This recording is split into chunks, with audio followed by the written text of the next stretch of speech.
Yard ફરી એકવાર ધાણાની 2.5 લાખ અને ઘઉંની 1 લાખ ગુણી આવકથી છલકાયું। ગોંડલ માર્કેટિંગ યાર્ડમાં ધાણા અને ઘઉંની સિઝનની રેકોર્ડ બ્રેક આવક નોંધાઈ છે। ગોંડલ માર્કેટિંગ યાર્ડ ધાણા અને ઘઉંની બમ્પર આવકથી છલોછલ ભરાયું છે। જ્યાં જ્યાં નજર કરો ત્યાં ત્યાં ધાણા અને ઘઉંના ઢગલા જોવા મળી રહ્યા છે।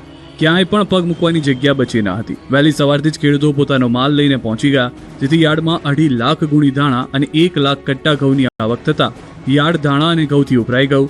જણસીની આટલી મોટી આવકને કારણે યાર્ડનું મેદાન ટૂંકું પડ્યું અને નવી ખરીદી કરેલી જમીન ઉપરાંત યાર્ડના 5 છાપરા નીચે પણ ધાણા અને ઘઉં ઉતારવામાં આવ્યા હતા। કેટલીક જગ્યાએ દુકાનોને બહાર પણ જણસી ઉતારવાની ફરજ પડી હતી।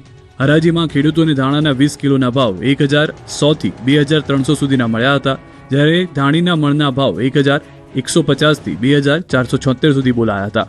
ઘઉંની હરાજીમાં 20 કિલોના ટુકડા ઘઉંના ભાવ 430 થી 650 અને લોકવન ઘઉંના ભાવ 430 થી 530 સુધી મળ્યા હતા। છેલ્લા 15 દિવસમાં યાર્ડમાં ધાણાની કુલ 5.5 લાખ ગુણી અને ઘઉંના 1 લાખ કટ્ટાની આવક નોંધાઈ હતી। યાર્ડમાં દરરોજ સરેરાશ 30 થી 35 હજાર ધાણાની ગુણી અને 20 થી 25 હજાર ઘઉંના કટ્ટાનો નિકાલ કરવામાં આવે છે। સૌરાષ્ટ્રના વિવિધ જિલ્લાઓમાંથી 2200 થી વધુ વાહનો સાથે ખેડૂતો યાર્ડમાં પહોંચ્યા હતા। પોતાના પાકને યોગ્ય ભાવ મળતા ખેડૂતોમાં ખુશીનો માહોલ છવાયો।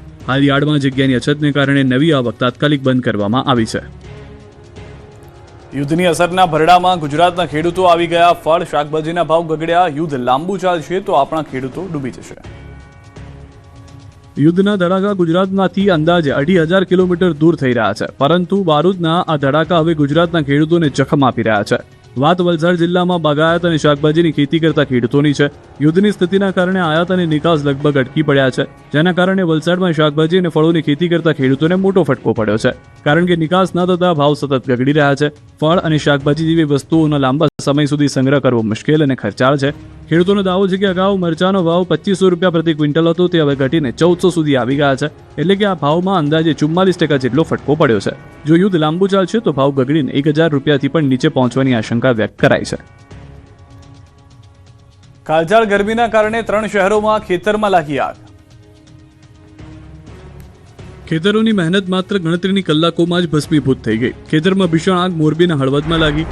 વેગડવાવ ગામે ખેડૂતોના ઘઉંના ખેતરમાં આગ લાગી। ખેડૂતે મહામહેનતે ઘઉંનો પાક તૈયાર કર્યો। હવે મહેનતનું ફળ ખાવાનો સમય નજીક હતો, ત્યારે ખેતર પરથી પસાર થતા વીજ વાયરમાંથી તણખો પડતા આગ ફાટી નીકળી। ભારે પવન અને ઘઉંનો તૈયાર થયેલા પાકના કારણે આગે તુરંત રૌદ્ર સ્વરૂપ ધારણ કરી લીધું। થોડી જ વારમાં આખું ખેતર આગના હવાલે થઈ ગયું। ખેતરોમાં ઊભો મોટા ભાગનો પાક સળગી ગયો। ખેડૂત અને આસપાસના લોકોએ જીવના જોખમે આગને પ્રસરતી અટકાવવાના પ્રયત્ન કર્યા। આ તરફ બગસરાના લુધિયા ગામે ખેડૂતના ખેતરમાં 10 વીઘાના ઘઉં બળીને થયા ખાક। પરેશભાઈ આજગિયા નામના ખેડૂતના ઘઉંમાં આગ લાગતા નાસભાગ મચી ગઈ। પીજીવીસીએલના ઇલેક્ટ્રિક વાયરોમાંથી શોર્ટ સર્કિટ દ્વારા આગ લાગી હતી। ખેડૂતના ખેતરમાં 10 વીઘાના ઘઉંમાં આગ લાગતા આસપાસના ખેડૂતો દોડી આવ્યા। પાણી છંટકાવ શરૂ કર્યો। ખેડૂતની 10 વીઘામાં મહેનત રાખ થઈ જતા ખેડૂતને માથે આભ ફાટ્યું। 3 લાખ ઉપરાંતનું નુકસાન થયું। આ બાજુ જૂનાગઢના ઈવનગર ડમ્પિંગ સાઇટમાં બપોરના સમયે આગ લાગી હતી। કચરાના ઢગલામાં આગ લાગતા અફરાતફરી મચી ગઈ। મહાનગરપાલિકા ફાયર વિભાગે પહોંચીને પાણીનો મારો કર્યો હતો। હવે દ્રશ્યો બતાવવા જઈ રહ્યા છે વલસાડના વ્યસ્ત એવા છીપવાડ વિસ્તારના, જ્યાં રસ્તો જોઈને તમને લાગશે કે અહીં ડામર નહીં પણ જાણે કાળું તેલ રેડવામાં આવ્યું હોય। ઉનાળાની હજુ તો માંડ શરૂઆત થઈ છે, ત્યાં અંદાજે 1 કિલોમીટર સુધીનો નવો નક્કોડ રસ્તો પીગળવા માંડ્યો છે। સ્થાનિકોએ અનેક રજૂઆતો કરી, ત્યારે માંડ 2 મહિના પહેલા રસ્તો બન્યો હતો, પરંતુ જાણે રોડમાં હલકી ગુણવત્તાનું મટીરિયલ વપરાયું હોય એમ 2 મહિનામાં જ રસ્તાએ દમ તોડી દીધો છે। રસ્તો પીગળવાને કારણે ડામર વાહનોના ટાયરમાં ચોંટી રહ્યા છે, જેના કારણે અનેક વાહન ચાલકો સ્લીપ થઈ રહ્યા છે। સાથે રસ્તા પરથી ચાલતું જવું પણ મુશ્કેલ બન્યું છે, કારણ કે ચાલતા વ્યક્તિઓની ચંપલ પણ આ ડામરમાં ચોંટી રહી છે। સ્થાનિકોનો આક્ષેપ છે કે કોન્ટ્રાક્ટર અને પાલિકાના મેળા પીપળામાં હલકી કક્ષાનું મટીરિયલ વાપરવામાં આવ્યું છે। જનતાના પરસેવાની કમાણીનો ડામર આજે રોડ પર વહી રહ્યો છે, પણ તંત્રના પેટનું પાણી હલતું નથી। ગરમી શરૂ થતા એસી સર્વિસ કરાવી લેજો। એસીના કારણે રાજપીપળામાં સોનીની દુકાન સળગી ઉઠી। ઉનાળો શરૂ થતાં જ તમારા ઘરે કે દુકાને એસી હોય તો સર્વિસ કરાવી લેજો, નહીં તો એસીના કારણે તમારો જીવ જઈ શકે છે। મોટું નુકસાન થઈ શકે છે, કેમ કે ગરમીના કારણે એસીમાં શોર્ટ સર્કિટના કારણે આગ લાગવાની ઘટનાઓ વધી ગઈ છે। ત્યારે રાજપીપળા શહેરમાં આવેલી જ્વેલર્સની દુકાનમાં એસીમાં શોર્ટ સર્કિટના કારણે આગ લાગી। આગ થોડી જ ક્ષણોમાં રૌદ્ર સ્વરૂપ ધારણ કરી લીધું, જેથી શોરૂમમાં હાજર લોકો જીવ બચાવવા બહાર નીકળી ગયા હતા। બાદમાં આગે વિકરાળ સ્વરૂપ ધારણ કરતા આખો શોરૂમ આગની ચપેટમાં આવી ગયો। 3 ફાયર ફાઇટરની ટીમે પહોંચીને પાણીનો મારો કર્યો, પરંતુ આગના કારણે 15 થી 20 લાખના દાગીના આગમાં ઓગળી જતા દુકાનને ભારે નુકસાન થયું હતું। અમદાવાદમાં બુટલેગરના પૌત્રએ મચાવ્યો આતંક। અમદાવાદમાં ફરી એકવાર બુટલેગર કિશોર લંગડાનો પૌત્ર આદિત્યસિંહ રાઠોડ બેફામ બન્યો. લો ગાર્ડન પાસે આવેલી કોલેજની બહાર આદિત્યએ દાદાગીરીનો નગ્ન નાચ ખેલ્યો. નશાની હાલતમાં ચૂર આદિત્યએ નિર્દોષ વિદ્યાર્થીઓને રિવોલ્વર બતાવી ધમકાવ્યા. અનેક વિદ્યાર્થીની મોંઘીદાટ કારમાં તોડફોડ કરી નાસી છૂટ્યો. સાંકડી ગલીમાં કાર કાઢતી વખતે વિદ્યાર્થીઓએ તેની સામે જોતા આદિત્ય ઉશ્કેરાઈ ગયો. તેણે કાર ઊભી રાખી, વિદ્યાર્થીઓ સાથે ગાળાગાળી કરી અને કારમાંથી ધારદાર હથિયાર કાઢી વિદ્યાર્થીનીના કારના કાચ તોડી નાખ્યા. કોલેજના વિદ્યાર્થીઓ એકઠા થતા ગભરાઈ ગયેલા ગુંડા આદિત્યએ પોતાની પાસે રહેલી રિવોલ્વર કાઢી વિદ્યાર્થીઓ સામે તાકી હતી અને મારી નાખવાની ધમકી આપી હતી. આ દ્રશ્યો જોઈ કોલેજ કેમ્પસમાં ભારે અફરાતફરી મચી ગઈ. ઘટનાની જાણ થતાં જ નવરંગપુરા પોલીસનો કાફલો સ્થળ પર દોડી ગયો અને સીસીટીવી ફૂટેજના આધારે તપાસ શરૂ કરી. આદિત્ય રાઠોડ કોઈ સામાન્ય યુવક નથી, પરંતુ તે અમદાવાદના કુખ્યાત અને લિસ્ટેડ બુટલેગર કિશોર લંગડાનો પૌત્ર તથા બુટલેગર દિલીપસિંહનો પુત્ર છે. તે સોશિયલ મીડિયામાં હથિયારો સાથે વિડીયો બનાવી રોફ જમાવવા માટે પંકાયેલો છે. આદિત્યનો ગુનાહિત ઇતિહાસ પણ છે. થોડા સમય પહેલા જ તેણે શાહીબાગ સર્કિટ હાઉસ ખાતે પોતાની ફોર્ચ્યુનર ગાડીથી એક એક્ટિવા ચાલકને ટક્કર મારી હતી. અમદાવાદમાં કૌટુંબિક વિવાદના કારણે બોલી ગઈ ફૂલ બાકાજીકી. પહેલા એક ગલીમાં કૌટુંબિક ઝઘડામાં બે પક્ષ વચ્ચે શરૂ થઈ બોલાચાલી. મહિલાઓથી માંડી પુરુષો સામસામે આવી ગયા અને ગાળાગાળી કરી. રકઝક થઈ, પરંતુ મામલો થોડીવાર એવો ગરમ થઈ ગયો કે બોલી ગઈ ફૂલ બાકાજીકી. એક કૌટુંબિક ઝઘડાએ હિંસક સ્વરૂપ ધારણ કરી લીધું. રોડ પર બંને પરિવારો સામસામે આવી ગયા અને મહિલાઓ જાણે બોક્સિંગ રિંગમાં ઝઘડતી હોય તે રીતે મુક્કાઓનો વરસાદ કર્યો. બાદમાં એકબીજાના વાળ પકડી ઢીબી નાખ્યા, જમીન પર પાડી દીધા, પછી ટીકાપાટુનો માર માર્યો. તો એક મહિલા તો એવી રણચંડી બની કે લાકડી લઈને જંગના મેદાનમાં કૂદી પડી અને આડેધડ તલવાર ફેરવતી હોય તે રીતે લાકડી ફેરવવા લાગી. એક મહિલાએ તો વાળ પકડી એક મહિલાને ઢસડી. આ મારામારીમાં પુરુષો પણ કૂદ્યા, જેથી થોડી વાર માટે તો નાસભાગ મચી ગઈ. લોકોના ટોળા એકત્રિત થઈ ગયા. મારામારી થતા આસપાસના લોકો પણ આશ્ચર્યચકિત થઈ ગયા. પાડોશીઓ વચ્ચે જંગના દ્રશ્યો અમદાવાદના દાણીલીમડા વિસ્તારના છે. વિડીયો વાયરલ થતા પોલીસની ટીમ તાત્કાલિક સ્થળ પર પહોંચી હતી. સીસીટીવી ફૂટેજના આધારે પોલીસે હિંસક ઝઘડો કરનાર 4 આરોપીની અટકાયત કરી છે. સુરતના લગ્ન પ્રસંગમાં ફાયરિંગ કરી હવા કરનારની પોલીસે બધી હવા કાઢી નાખી. જુઓ કઈ રીતે લગ્ન પ્રસંગમાં ફાયરિંગ કરી હવા કરનારની પોલીસે હવા કાઢી નાખી. પોતાના બે પગ પર કૂદકા મારનાર આરોપીની હાલત પોલીસે એવી કરી નાખી કે હવે તે પોતાના પગ પર પણ વ્યવસ્થિત રીતે ઊભો રહી શકતો નથી. જે હાથે ફાયરિંગ કરી રહ્યો હતો તે હાથે હવે માફી માંગતો નજરે પડ્યો. આરોપીની બરાબર સર્વિસ અને સરભરાના દ્રશ્યો સુરતના છે. થોડા સમય પહેલા લિંબાયતના વિશ્રાંતિ પાર્કમાં આયોજિત એક લગ્ન પ્રસંગમાં જૂની અદાવતમાં બબાલ થઈ હતી, જે બાદ ફાયરિંગ કરવામાં આવ્યું. આ દરમિયાન ફરિયાદીને ગોળી વાગી જતા તે લુહાણ થઈ ગયો. મુખ્ય આરોપી બારકુ પાટીલ ઘણા સમયથી નાસ્તો ફરતો હતો. લિંબાયત પોલીસની ટીમે સૌરાષ્ટ્રના 40 ગામ ખાતે દરોડા પાડી બારકુને દબોચી લીધો હતો. બાદમાં તેની શાન ઠેકાણે લાવવા માટે આરોપીને લિંબાયત વિસ્તારમાં લઈ જઈ હાથ જોડી માફી મંગાવી. આરોપી વિરુદ્ધ 34 જેટલા ગુનાઓ નોંધાયેલા છે.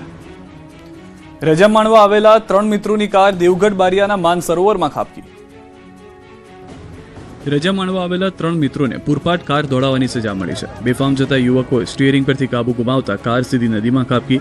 ગોજારી ઘટના બની દાહોદના દેવગઢ બારિયામાં. સાવલી ખાતે સાથે ભણતા દેવગઢ બારિયાના 2 તેમજ રાજકોટનો 1 એમ 3 મિત્રો એક દિવસની રજા માણવા આવ્યા હતા. કાર લઈને 3 મિત્રો ફરવા માટે ગયા હતા. કાર ચાલક સ્ટીયરિંગ પરથી કાબુ ગુમાવી ચૂક્યા અને કાર દિવાલ તોડીને માનસરોવરમાં ખાબકી હતી, જેથી ઘટના જોનારા આસપાસના લોકો તુરંત દોડી આવ્યા. તુરંત ફાયર વિભાગને જાણ કરી ફાયરની ટીમ અને સ્થાનિક તરવૈયાઓની મદદથી 2 યુવકને બચાવી લીધા. જ્યારે રાજકોટના રાહુલ ચાવડાનું મોત નીપજ્યું, જ્યારે ધ્રુવરાજ વરિયા અને પ્રીત અગ્રવાલ સારવાર માટે હોસ્પિટલ ખસેડવામાં આવ્યા હતા. રાજકોટના જંગલેશ્વર બાદ લક્ષ્મીનગર અંડરબ્રિજ પાસે 350થી વધુ ઝૂંપડા પર બુલડોઝર ફરી વળ્યું. રાજકોટમાં ગણતરીના દિવસોમાં બીજી વાર મેગા ડિમોલિશન અભિયાન શરૂ થયું છે. પહેલા જંગલેશ્વર વિસ્તારમાં 1500થી વધુ મકાનોને જમીનદોસ્ત કરાયા બાદ હવે રાજકોટના લક્ષ્મીનગર અંડરબ્રિજ પાસે બુલડોઝરની ધણધણાટીથી વાતાવરણ ગુંજી ઉઠ્યું. 350થી વધુ ગરીબોના ઝૂંપડાઓનો કડુસલો થઈ ગયો છે, જેથી ગરીબો રાતોરાત છત વગરના થઈ ગયા. લોકોનું દર્દ છલકાયું. રાજકોટ શહેરમાં ભક્તિનગર રેલવે સ્ટેશનની હદમાં લક્ષ્મીનગર બિપિન રાવત અંડરબ્રિજ નજીક ઝૂંપડપટ્ટી વિસ્તારમાં 350થી વધુ ઝૂંપડાઓ બાંધી ગરીબો સરકારી જમીન પર વર્ષોથી રહેતા હતા. રેલવે અને મનપાની 5 એકર જમીનમાં ગેરકાયદે દબાણ કર્યું હતું. આ દબાણ દૂર કરવા માટે મનપાએ અનેકવાર નોટિસ આપી હતી. આમ છતાં અહીં રહેતા લોકોએ નોટિસને ગંભીરતાથી ન લેતા અંતે મનપાની ટીમ વહેલી સવારે 350થી વધુ કાચા પાકા મકાનો પાડવા જેસીબી સહિતના સાધનો લઈને પહોંચી ગઈ. સવારથી રેલવે પોલીસના ફોર્સના બંદોબસ્ત હેઠળ મોટા પાયે ડિમોલિશન કાર્યવાહી હાથ ધરવામાં આવી. મોટા પાયે ડિમોલિશન ડ્રાઈવ હાથ ધરવામાં આવતા લોકોના ટોળા એકઠા થઈ ગયા. જે દરમિયાન સ્થળ પર કેટલાક લોકોએ ઝૂંપડા સળગાવવાની કોશિશ કરતા પોલીસ કાફલો દોડી ગયો. 20થી વધુ જેસીબી મશીનો દબાણો પર ફરી વળતા સમગ્ર વિસ્તાર કાટમાળમાં ફેરવાયો. કાટમાળને દૂર કરવા માટે 50થી વધુ ટ્રેક્ટર પણ સતત દોડતા નજરે પડ્યા. ડિમોલિશન દરમિયાન કોઈ અનિચ્છનીય ઘટના ન બને તે માટે 400થી વધુ પોલીસ કર્મચારીઓને સ્થળ પર તૈનાત કરવામાં આવ્યા હતા. ભરૂચ કોંગ્રેસની મહિલાઓએ રોડ પર બાજરાના રોટલા બનાવ્યા, મોંઘવારીનો કર્યો વિરોધ. રોડ પર મહિલાઓએ ચૂલો શરૂ કર્યો, પછી બાજરાના રોટલા બનાવ્યા અને તેલના ડબ્બા ગેસના ચૂલા સાથે કર્યો હલ્લાબોલ. કાળઝાળ મોંઘવારીનો અનોખો વિરોધ કર્યો ભરૂચ મહિલા કોંગ્રેસે. મોંઘવારીના વિરોધમાં અને કેન્દ્ર સરકારની નીતિઓ સામે મહિલાઓ રોડ પર ઉતરી હતી, જેમાં મોટી સંખ્યામાં મહિલા કાર્યકરોએ વધતી મોંઘવારીના વિરોધમાં ઉગ્ર પ્રદર્શન કરવામાં આવ્યું. મહિલા કાર્યકરો ગેસ સિલિન્ડર, ચૂલો અને તેલના ડબ્બા સાથે પ્રદર્શન કર્યું. રોડની વચ્ચે જ બેસીને બાજરાના રોટલા બનાવ્યા, સૂત્રોચ્ચાર કરી રોડને બાનમાં લીધો હતો. સરકારની નીતિઓ સામે નારાજગી વ્યક્ત કરી હતી, જેથી રોડ પર ટ્રાફિક જામ થયો. સ્થિતિ વધુ વણસતા પોલીસ ઘટના સ્થળે પહોંચી હતી. પોલીસે મહિલાઓને રોડ પરથી હટાવતા મહિલાઓ અને પોલીસ વચ્ચે ચકમક થઈ હતી, ઝપાઝપી થઈ હતી, પરંતુ પોલીસે વિરોધ કરી રહેલી તમામ મહિલાઓની અટકાયત કરી હતી. સુરતથી સમાચાર. કડોદરામાં મોંઘવારી મુદ્દે કોંગ્રેસનો અનોખો વિરોધ. મહિલા કોંગ્રેસ સમિતિએ ઉગ્ર વિરોધ નોંધાવ્યો. ગેસના બાટલા, તેલના ભાવ વધારા મુદ્દે હોબાળો, પૂતળાનું દહન કરી કોંગ્રેસે વિરોધ પ્રદર્શન કર્યું. રસ્તા પર તેલના ડબ્બા અને ગેસના બાટલા ફેંકી વિરોધ કરવામાં આવ્યો. કડોદરા નગરપાલિકા સુધી કોંગ્રેસે રેલી યોજી હતી. ખેડામાં પોલીસ આરોપીને છાવરતી હોવાના આક્ષેપ સાથે ગ્રામજનોએ પોલીસ સ્ટેશન ઘેર્યું. ખેડાના કપડવંજના અંત્રોલી ગામના લોકોએ પોલીસ સ્ટેશન ઘેર્યું. 6 માર્ચના રોજ થયેલી લોહિયાળ મારામારીની ઘટનામાં પોલીસે આરોપીની ધરપકડ તો કરી છે, પરંતુ પોલીસ તેને છાવરતી હોય તેવું લાગી રહ્યું છે. આરોપી નિકુંજ પટેલ અને રાજેશ પટેલની ધરપકડ કરી ઘટનાનું રિકન્સ્ટ્રક્શન કરવા પોલીસ આંત્રોલી આવી હતી, પરંતુ આરોપીઓને વાહનમાંથી બહાર ન કાઢતા ગ્રામજનોમાં રોષ ફાટી નીકળ્યો. ન્યાયની માંગ સાથે ગ્રામજનોએ આંત્રોલી પોલીસ આઉટપોસ્ટનો ઘેરાવ કર્યો અને સીસીટીવીમાં દેખાતા હથિયારધારી શખ્સો સામે કડક કાર્યવાહી કરવાની માંગ કરી. ગામમાં પોલીસનો ચુસ્ત બંદોબસ્ત ગોઠવવામાં આવ્યો છે, છતાં ગ્રામજનોમાં આક્રોશ યથાવત છે. મહત્વનું છે કે લોહિયાળ મારામારીની ઘટનામાં ઇજાગ્રસ્ત મહિલા અને પુરુષ હાલ ખાનગી હોસ્પિટલમાં જીવન મરણ વચ્ચે ઝોલા ખાઈ રહ્યા છે. સુરતમાં બોમ્બે માર્કેટ પાસેના કચરા ડેપો પર કર્મચારીઓએ ભારે હોબાળો મચાવ્યો. સુરત શહેરમાં સફાઈ કામદારો અને નવા કોન્ટ્રાક્ટર વચ્ચેનો વિવાદ હવે ઉગ્ર સ્વરૂપ ધારણ કરી ચૂક્યો છે. સુરત મહાનગરપાલિકાના વરાછા લીંબા ઝોનને જોડતા બોમ્બે માર્કેટ પાસે આવેલા કચરા ડેપો પર મોટી સંખ્યામાં કર્મચારીઓ એકઠા થઈને ભારે સૂત્રોચ્ચાર અને વિરોધ પ્રદર્શન કર્યું. આ વિરોધનું મુખ્ય કારણ નવા કોન્ટ્રાક્ટર દ્વારા વર્ષોથી સેવા આપતા 200થી વધુ કર્મચારીઓની સામૂહિક છટણી કરી હોવાનું સામે આવ્યું છે. આ વિસ્તારનો કોન્ટ્રાક્ટ બદલાતા નવા કોન્ટ્રાક્ટરે જૂના 200 કર્મચારીઓને એકાએક નોકરીમાંથી મુક્ત કરી દીધા. આ આકસ્મિક નિર્ણયને કારણે વર્ષોથી આ કામગીરી પર નપતા સેંકડો પરિવારની આજીવિકા સામે મોટું જોખમ ઊભું થયું છે.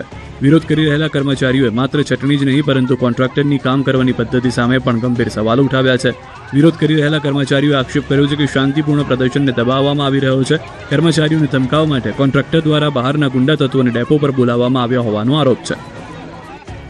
રાધનપુરમાં રોહિત સમાજે કુરિવાજો ડામવા બંધારણ ઘડ્યું. રાધનપુરમાં વધુ એક સમાજે કુરિવાજો ડામવા બંધારણ ઘડીને સરાહનીય કાર્ય કર્યું છે. રોહિત સમાજે કુરિવાજોને ડામવા 14 જેટલા નિયમોનું બંધારણ ઘડ્યું છે. સમાજના આગેવાનો, પ્રમુખ અને સંતોની હાજરીમાં આ બંધારણ ઘડવામાં આવ્યું. ખાસ કરીને કુરિવાજો બંધ કરી શિક્ષણ પર ધ્યાન આપવું, લગ્ન પ્રસંગ, બેસણા, સગાઈ, શ્રીમંત, મામેરા જેવા પ્રસંગોમાં કુરિવાજો બંધ કરી ખોટો ખર્ચ ન થાય તેના પર વિશેષ ધ્યાન અપાયું. સગાઈ અને લગ્ન પ્રસંગે 11 વ્યક્તિઓ જઈ શકશે. ઉપરાંત લગ્ન પ્રસંગમાં ડીજે અને બેન્ડ પાર્ટી પર પ્રતિબંધ મુકાયો. બંધારણના બનાવેલા નિયમનું જે પણ પાલન નહીં કરે તેને સમાજ દ્વારા દંડનીય કાર્યવાહી કરી સમાજ બહાર મૂકવામાં આવશે. ગુજરાતના વિવિધ શહેરોની કોર્ટને ઉડાવી દેવાની ધમકી મળતા મચી દોડતા. ગુજરાતના વિવિધ શહેરોમાં આવેલી કોર્ટને બોમ્બથી ઉડાવી દેવાની ધમકી મળી છે. કોર્ટમાં બોમ્બ હોવાનું ટીકળખોરે મેલ કરતા સવારમાં નાસભાગ મચી ગઈ. ધમકીના પગલે કોર્ટને ખાલી કરાવી, વકીલ, અરજદારને બહાર કાઢવામાં આવ્યા. અમદાવાદની ગુજરાત હાઈકોર્ટ, ગ્રાહક કોર્ટ તથા નવરંગપુરામાં આવેલી ગ્રામ્ય કોર્ટને ઉડાવવાની ધમકી મળી. ઈમેલ મારફતે કોર્ટને બોમ્બથી ઉડાવવાની ધમકી આપવામાં આવી. ધમકી મળતા પોલીસ અને બોમ્બ અને ડોગ સ્ક્વોડ દ્વારા તપાસ હાથ ધરવામાં આવી. કોર્ટના તમામ ગેટ પર પોલીસ બંદોબસ્ત ગોઠવી દેવાયો. કોઈ પણ વ્યક્તિને કોર્ટમાં પ્રવેશ આપવામાં નહોતો આવ્યો, તેમજ કોર્ટ પરિસરમાંથી તમામ વકીલ અને પક્ષકારને બહાર મોકલી દેવામાં આવ્યા હતા. આ ઉપરાંત અમરેલી જિલ્લા કોર્ટને બોમ્બથી ઉડાવી દેવાની ધમકી મળતા તંત્રમાં હડકંપ મચી ગઈ.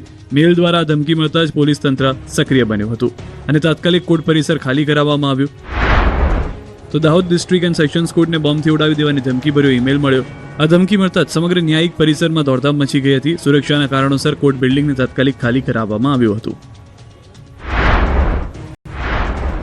અમેરિકા અને ઈરાન યુદ્ધના કારણે શેરબજારમાં પણ આગ લાગી હતી. સેન્સેક્સમાં 2200 પોઈન્ટથી વધુનો અને નિફ્ટીમાં 650થી વધુ પોઈન્ટનો કડાકો બોલી ગયો, જેથી એક જ દિવસમાં રોકાણકારોના 22 લાખથી વધુ રૂપિયા સ્વાહ થઈ ગયા. તો રૂપિયો 92.28 ઓલ ટાઈમ લો પર પહોંચ્યો.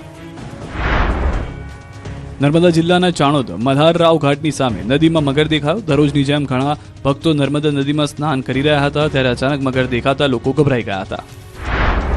આ તરફ ગીર સોમનાથના ગીર ગઢડાના જૂના ઉગલા ગામે 6 સિંહે પશુનો શિકાર કરી મેજબાની માણી. ગામમાં સાવજોએ શિકાર કરતા સ્થાનિકોમાં ફફડાટ ફેલાયો છે. વિધાનસભા ગૃહમાં હવે ધારાસભ્યો અને મંત્રીઓએ વાંચ્યા વગર બોલવું પડશે. અધ્યક્ષે ગૃહમાં જાહેર કર્યો નિર્ણય. વિધાનસભા નિયમોના નિયમ પ્રમાણે અધ્યક્ષે જાહેર કર્યો નિર્ણય. ધારાસભ્યો હવેથી વાંચીને નહીં પૂછી શકે પ્રશ્ન. મંત્રીઓએ પણ હવે વાંચ્યા વગર આપવો પડશે જવાબ. ગુજરાત છેલ્લા 2 વર્ષથી 24 જિલ્લાઓમાંથી કુલ 522 બાળકો ગુમ થયા છે. વિધાનસભા રાજ્યમાં બાળકો ગુમ થવા મામલે આંકડા રજૂ કરવામાં આવ્યા. કોંગ્રેસના ધારાસભ્ય શૈલેષ પરમારના પ્રશ્નના જવાબમાં નાયબ મુખ્યમંત્રી હર્ષ સંઘવીએ જવાબ આપ્યો. સુરતના ડિંડોલી વિસ્તારમાં મેફેડ્રોન ડ્રગ્સ સાથે 2 આરોપી ઝડપાયા. આરોપીઓ પાસેથી 4.99 ગ્રામ મેફેડ્રોન ડ્રગ્સ અને રિક્ષા, મોબાઈલ ફોન અને રોકડ રકમ સહિત કુલ 1,29,000નો મુદ્દામાલ જપ્ત કર્યો. આ તરફ સુરતમાં સુરતવાણી નામના વીકલી પેપરના માલિકની ધરપકડ થઈ છે. આયુબ ભીખન શેખ નામના શખ્સને મિલકત પચાવી પાડવાના આરોપસર જેલ ભેગો કરાયો. આ બાબતે મૂળ માલિક દ્વારા લાલગેટ પોલીસ સ્ટેશનમાં ફરિયાદ આપવામાં આવી હતી. ગાંધીધામ શહેરના ભાજપના મંત્રી દીપેશ ત્રિપાઠીના મોત મામલે સુસાઇડ નોટ મળી આવી છે, જેમાં વ્યાજખોરોના ત્રાસને કારણે આપઘાત કરવાનો ઉલ્લેખ કરવામાં આવ્યો છે. આ મામલે પોલીસે કુલ 18 લોકો સામે ફરિયાદ નોંધાવી તપાસ શરૂ કરી. મળતી માહિતી મુજબ દીપેશ ત્રિપાઠી ધંધામાં નુકસાન થતા આર્થિક સંકટમાં આવી ગયા હતા. આ સ્થિતિમાં તેમણે કેટલાક લોકો પાસેથી વ્યાજે રૂપિયા લીધા હતા.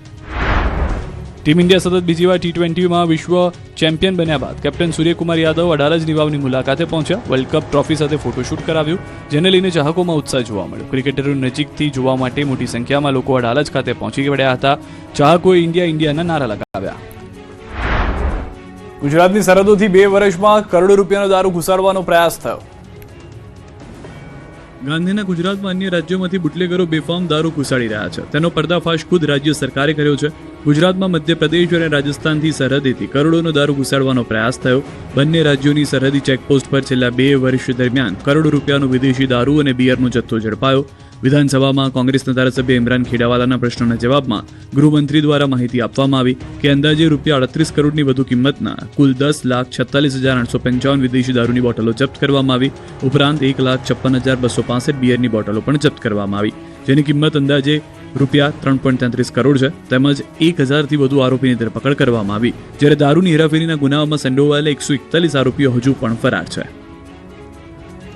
એલોવેરા પાવડરના નામે મોંઘાદાર ડ્રગ્સની હેરાફેરીનો સુરતથી પર્દાફાશ, વધુ 2 આરોપીની ધરપકડ. સુરતથી પ્રતિબંધિત ડ્રગ્સની ગેરકાયદે નિકાસ કરતા એક મોટા આંતરરાષ્ટ્રીય રેકેટનો પર્દાફાશ થયો. ગુજરાત ETS દ્વારા DWN બાયોસાયન્સ કંપનીના માલિક નિકુંજભાઈ હરીશભાઈ ગઢિયાની ધરપકડ બાદ તપાસ આગળ વધારતા વધુ 2 મહત્વના આરોપીઓને ઝડપી લેવામાં આવ્યા છે. આ સમગ્ર મામલે સુરત અને વિદેશી નાર્કો નેટવર્ક વચ્ચેના જોડાણ સામે આવતા ચકચાર મચી ગઈ છે.